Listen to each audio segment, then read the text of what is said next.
Hello, here's what we've got for you on this week's Swipe. Kit meets the teenager behind a fire safety app created following the Grenfell Tower disaster. I investigate the growing and tingly phenomenon of ASMR. And Simon's got a potential knockout in our games review. That's all to come for you after a quick look at some of the tech news headlines that grabbed our attention this week. Billionaire entrepreneur Elon Musk has shot one of his own Tesla cars into orbit on the world's most powerful rocket. After launch, SpaceX's Falcon Heavy opened up to reveal a mannequin in the driver's seat listening to David Bowie. The company says the journey could last 1 billion years, and Elon Musk plans to go further. By the end of the year, he wants to send 2 paying passengers around the moon. Mind-reading computers could be used to help people analyse information and make critical decisions in as little as 5 years, we've been told. Researchers at the University of Essex say one day sensors on our heads, in a cap or an earphone, could track our level of concentration. Police, surgeons and city traders might be among the first to benefit from the technology. The UK's National Cybersecurity Centre told us which websites are most commonly spoofed by criminals to try and scam British citizens. Authorities removed more than 16,000 pretend HM revenue and customs websites last year, and over 1,500 posing as the government's information site, gov.uk. 5 areas across the UK have been selected to explore how drones could be used to support their communities. Bradford, London, Preston, Southampton and the West Midlands will look at how drone technology could be used for things like boosting Wi-Fi, helping find lost children, inspecting buildings and delivering urgent medical supplies. It's part of the Flying High Challenge run by the charity Nesta with government agency Innovate UK. First up, we're going to check in with Kit. He's been to meet a schoolboy who's developed a fire safety app following the devastating Grenfell Tower fire in London.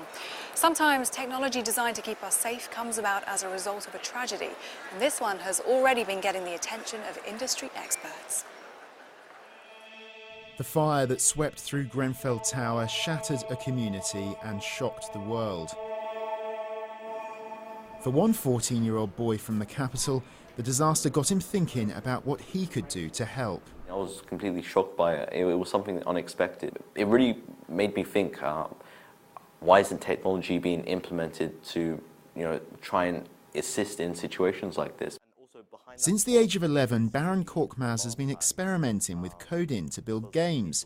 But for the past 7 months, he's been working on an app to help people evacuate buildings in the event of a fire.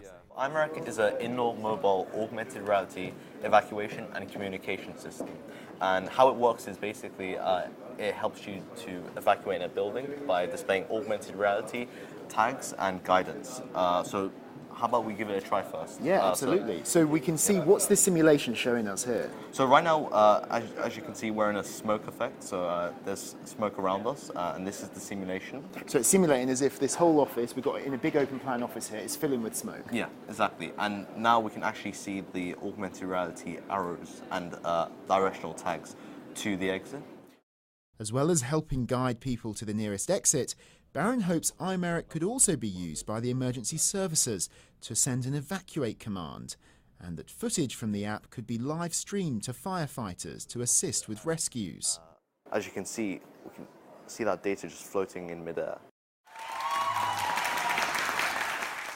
Despite just being a prototype, Baron's app picked up 2 awards at the recent British Invention Show. And since then, he's been getting help from a firm that specialises in indoor navigation. I received an email just as I was about to leave the office saying, augmented reality emergency exit. It captivated my attention, and as I started reading it, the first thing I read was Baran introducing himself as a 14-year-old student who has built this amazing technology that helps people, in emergency situations, exit the building with augmented reality. And I was blown away. Baron's hoping to attract the backing of a major tech firm so he can trial his app later this year. I hope that other people also see the vision that I see in iMeric, the vision that technology, mobile devices can really be used to save people in emergency situations. Kit Bradshaw, Sky News. Now, have you heard of ASMR? Type it into YouTube or Instagram and you'll see just how many videos pop up showing people making repetitive and relaxing sounds in some interesting and sometimes odd-looking ways. Well, this week I've been investigating what this growing trend with its massive following is all about. Hello, welcome to the Sleep Clinic. I made sure I was down on the schedule for this evening. I saw that you were coming in. If you're getting a tingling feeling of peace from listening to those sounds, then ASMR is for you. It stands for Autonomous Sensory Meridian Response, and although not everyone experiences the magical feeling triggered by certain subtle sounds, those who do have a thriving online community. Emma, aka Whispers Red, films herself making soothing, repetitive sounds with everyday objects. The videos have been watched more than 100 million times by people craving ASMR trigger sounds that make them feel nice. This is where the magic is made, in her tingle shed. Okay, here we are. This is the tingle shed. I recognise it from your videos now.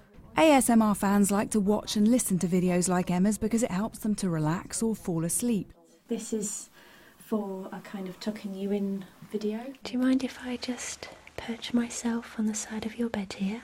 One of her videos is 9 hours long, so fans can let it play all night with various sounds that elicit an unmistakable sensation in those who can feel it. ASMR is a physical sensation. It's often described as tingles, like a tingly feeling that usually starts in the top of your head and it works its way down your head and down your spine.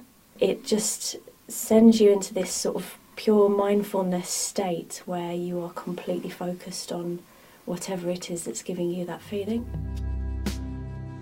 We lined the Hudson with our tangents.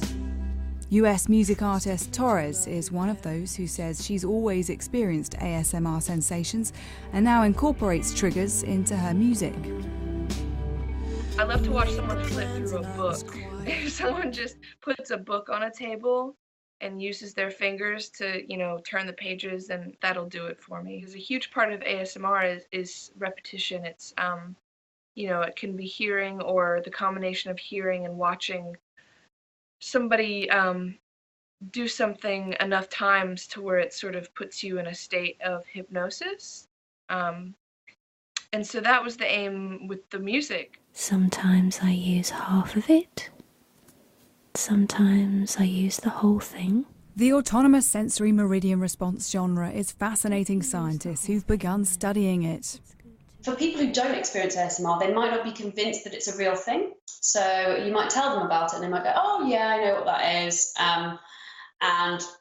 But they don't really. It's only through things like YouTube and online communities and things like Reddit that people have started to realise that there's other people who experience this feeling and that they can access content like YouTube videos that allow them to simulate this feeling. If, like me though, you've never experienced that tingling feeling with certain sounds, you might be thinking it all looks a bit strange and maybe a little bit naughty. But I hear that's a common misconception. You pretend to wipe their face. Yeah. Do people sometimes think it's a sexual thing? Some people do. If they don't... So we're so used to seeing a woman come up close to a camera in a sexual way, in advertising and all, in the rest of the media. But in ASMR we do that because it's a connection thing and we are coming up close to the camera because our microphones are close to the camera. This rather crinkly one. Emma says she's found her purpose, and if the ASMR community is sleeping better and feeling happier, maybe we found an online trend that really is good for us, albeit only some of us. If you're unaffected by those relaxing sounds and you're wide awake and alert with me right now, it's time for our weekly video games review. Here's Simon with his pick of some of the latest releases. Oh, you think so? You what? The talk and I talk and I talk. I back it up.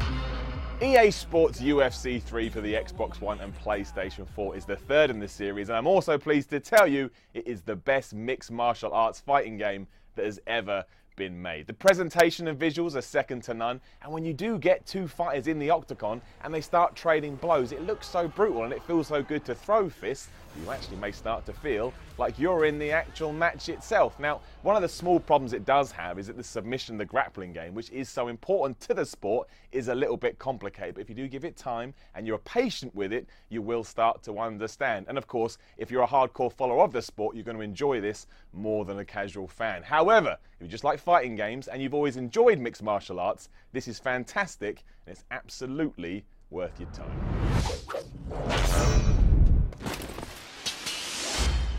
The City of Final Fantasy NT, which is an exclusive to the PlayStation 4, is one of the weirdest and quirkiest fighting games you're ever going to play. However, once you get past all that, it's incredibly interesting. And if you are a Final Fantasy fan, you're going to absolutely love it because the fan service here is second to none. All your favourite characters are in it, all your stages, all the environments, everything you could think that would come out of the franchise has been put into the game. But it's the gameplay itself which is really going to reel you in. Now, it's a 3-on-3 fighting game, which means it's 3 people going against 3 people. It's not just a case of trying to attack someone without any thought. You have to build up a meter. When that meter gets to a certain point, then you want to unleash your attacks. And if you don't do that in time, that meter will start to go down. It's a bit like the weakest link where you had to bank the money. If you don't bank that money, you can't do powerful attacks. Now again, obviously, Final Fantasy fans are going to get more out of this, but if you are a fighting genre fan, you should still check it out because it's very, very different, and because of that, it feels really unique.